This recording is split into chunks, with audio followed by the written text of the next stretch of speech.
Well, this is CFB Keith coming at you once again.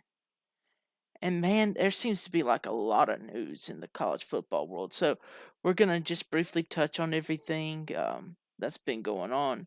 We'll mainly talk about, though, recruiting since National Signing Day was, 2 days ago? Yeah, 2 or 3 days ago. So we're going to talk about that. And first things first, I told you about Auburn. I told you about Brian Harsin's that there might be some character issues there. Turns out I was right. Um, he uh he decides that he wants a little bit younger and cheats on his wife with a 21-year-old student. That's a no-no, and he might just be out at Auburn. Might just be out at Auburn. Then you have, of course, Pete Golding. Pete Golding got arrested with a DUI. He's probably out at Alabama. You got all this. There's just so much. Joe Cox is now I think the quarterback's coach at Alabama. What? Joe Cox? Nick Saban must be losing his mind. I can't blame him. The load becomes real heavy when you have to carry your team to 8 national titles. But anyway, so Joe Cox to Alabama. Oh man, that's unbelievable. Wow, I can't believe I said that. Joe Cox to Alabama. Okay, going on here because I got a lot to talk about here. Finally, we get to what I've been wanting to really touch on. Texas A&M, agriculture and military. If you didn't know what the A&M stood for. JimBob Fisher. This is the biggest shyster, the biggest catfish um, in college football recruiting. He goes on to, he gets on and Lane Kiffin and Nick Saban call out NIL and how people are doing and what they don't like about NIL, and then they mention JimBob Fisher. I know it's Jimbo, but JimBob has a better ring to it because he, he just he just Nick Saban and Lane Kiffin talk bad about me. Yeah, he's literally crying over mean comments.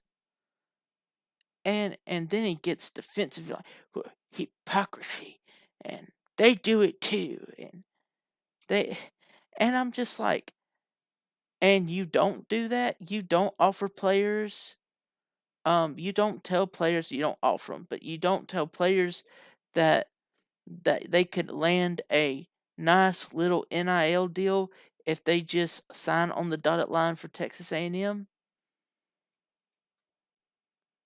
I don't know what you're thinking, clown. Yeah, this dog and pony show. I mean, you have 7 5 stars and you say, "Oh, well, they're just coming here for the atmosphere, for the culture, for everything like that." I'm like, "Excuse me? The culture? What culture? Texas A&M is a 3 to 4 loss team every season. It's clockwork. The sun rises, Texas A&M loses 3 or 4 games in the regular season, and Georgia and Alabama are the two best teams in the SEC. Rinse and repeat, day in, day out. That's just how it works. No, Jim Bob over there lying to the whole public, saying they come here because Texas A&M. Yeah, we believe in the 12th man. Hey, let me tell you something. Texas A&M fans, Texas A&M fan, you can only have 11 people on the football field. There's no such thing as a 12th man. That's just in your mind. In fact, I would love for your team to implement the 12th man strategy. Implement The 12th man. Put a 12th man on the football field every down. See what happens. I can tell you, this little yellow flag that comes out for too many men breaking the huddle. I'm just saying. But hey, if you want to try that, do you, okay? See how it works out. But do you. I encourage it, actually. And then you have lebbeus Overton. I'm sorry if I messed your name up, Mr. Overton, but this guy was probably the number one recruit in the nation for next year. But he had the option to finish up school early and enroll into college, and that's what he's planning to do. I don't blame him, kinda, because I get it. You want to get that multi-million-dollar paycheck by entering the draft as soon as you possibly can. And I get it. I totally get it.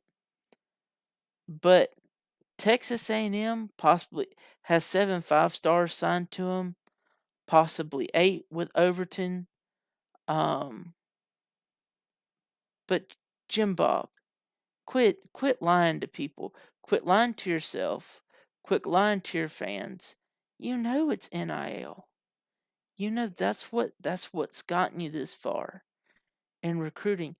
And to be honest, it's gonna be hilarious when all these 5 stars that you got figure out that you're a snake oil salesman. And they enter the transfer portal just like any common sense individual would. I think Shamar Stewart would stay because he doesn't either he doesn't have intelligence or he was told to say the words that he said. If I wouldn't have I would have stayed in my home state if it was all about the money. It's not all about the money. Come on, Shamar. It is about the money. When I read that tweet, I was like, this guy basically told on himself, and in that tweet, and he was like, oh snap, I need to put the word not in there. Oh, Texas A&M. Oh man, it's gonna be hilarious when somebody offers Jim Bob Fisher uh a bigger contract and he leaves you high and dry just like he did FSU to chase the bigger, better deal. Because let's be honest, that's what Jimbo is. He's a shyster. He's it's near criminal what he does to football programs, leaves them in shambles, and Texas A&M has been hook, line, and sinker this whole Jim Bob Fisher charade. Anyway, guys, y'all let me know what you think about Jimbo Fisher's temper tantrum. Yeah, his little charade, his little crybaby routine that he put on for the whole world to see. You just let me know about what you think about it. I'll talk to you guys real soon. And things are starting to get very interesting in the college football world. I'll talk to you again soon. Go Dogs.